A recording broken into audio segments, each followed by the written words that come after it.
Eto totoo ba 'to? Yung mga nangyayaring sigawan? "Good morning, baby. Turn off everything." Did you turn off everything? Tenga ng anak ko, laki na. Naghuhubad na rin matulog 'yang gaya ko. 'Di ba? Kahit malamig, hubad. Manang-mana sa ama, pogi. O halika rito, pakita kita anak ko. Kinakantyawan nila cute daw ako. Halika, ito. Ito ang panabla ko sa inyo, kayong mga bashers ko. Kung cute lang ako, magkakaanak ba ako ng ganito kapogi? Ha? Hulmang-hulma. Hmm, hulmang-hulma, kamukhang-kamukha ng papa niya. El Maniego. Hindi, totoo nga 'tong balitang 'to, nagkakabanatan daw. Oh, ito, sinabi kasi dito ni Goma, Richard Gomez versus Benji Magalong, pick your own city before accusing congressman of corruption. Sabi dito ni later Representative Richard Gomez. Totoo nga naman yun. Ang Baguio City, binabaha. Bulubundukin na napakataas na lugar, binabaha pa rin. Maliban pa dyan sa mga landslides. Maliban pa dyan sa... Oy, wala. Okay na ba yung basurahan nyo? Good afternoon po, sabi dito ni Andrea Alegado. Hello, hello po sa inyo, Ma'am Andrea. O ngayon, nakatikim ka ng backpack. Teresita Urbano, yan, gwapong bata, the king of gwapo. Siyempre, para sa ama. Sabi dito ni, ito si Mama talaga. Sabi ni Mama, mas gwapo daw anak mo. Mas maganda na yung gumwapo yung anak dahil nag-evolve.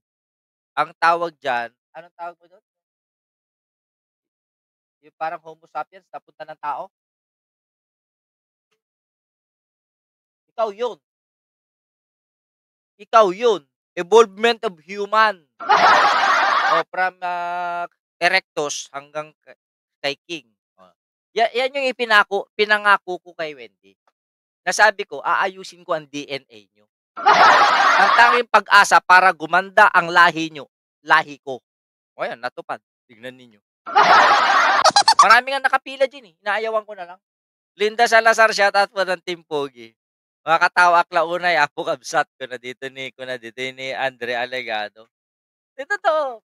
At least natupad ko yung pangako ko sa aking kapitbahay. Nasabi ko, dahil ganyan yung lahi nyo, okay lang ba na pagandahin ko? Ang pangako niya sa akin, basta pagsama kami, pagandahin ko yung lahi niya, sagot na niya, trabaho, di na daw ako magtatrabaho, buhay hari daw ako, pagsisilbihan daw ako. Nung napaganda ko na lahi, trabaho. Oo, paano lang, kaya nabubudol din ako. Sa totoo lang, daming nagsabi niyan. Romina Ramos at BT, maulan din ba diyan? Tingin ko kasi sa looks mo, ngayon parang naulan ng buhok mo. Maulan talaga. Makulimlim pa. O tingnan mo, pakita niyo yung lahi niya. Ayaw niyo magpakita sa camera. Kaya, sabihin ko sa inyo, huwag niyo minamali itong DNA ko. Hindi niyo ba alam na kapag nagkaubusan ng lahi, hindi totoo yung sinasabi nila na sila lang ang masasalba. Yung DNA ko ang magsasalba sa sangkatauhan.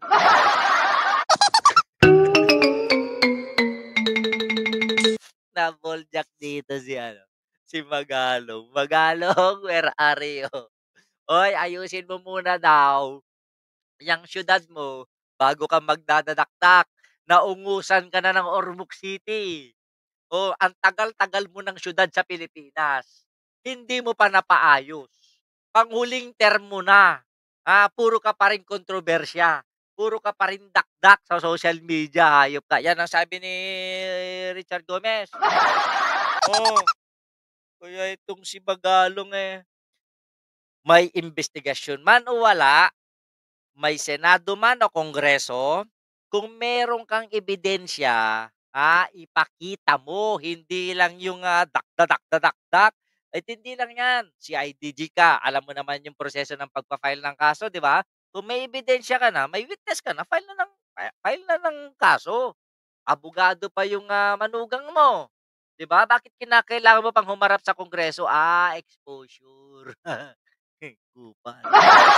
Sabi daw ito ni Lizzie, bagtit ka daw talaga, sabi ni Mama E, pero tawa, sabi ko sa inyo Ikaw mami tawag ka ng tawag sa akin ng bagtit pero tuwang-tuwa ka.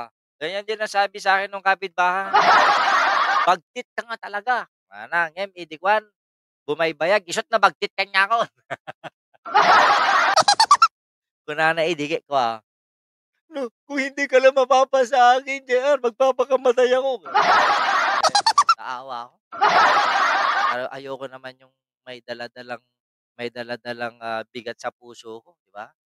Eh, kahit na labag sa kalooban mo dahil pine-preserve mo yung lahi mo, eh, dinonate ko sa kanya.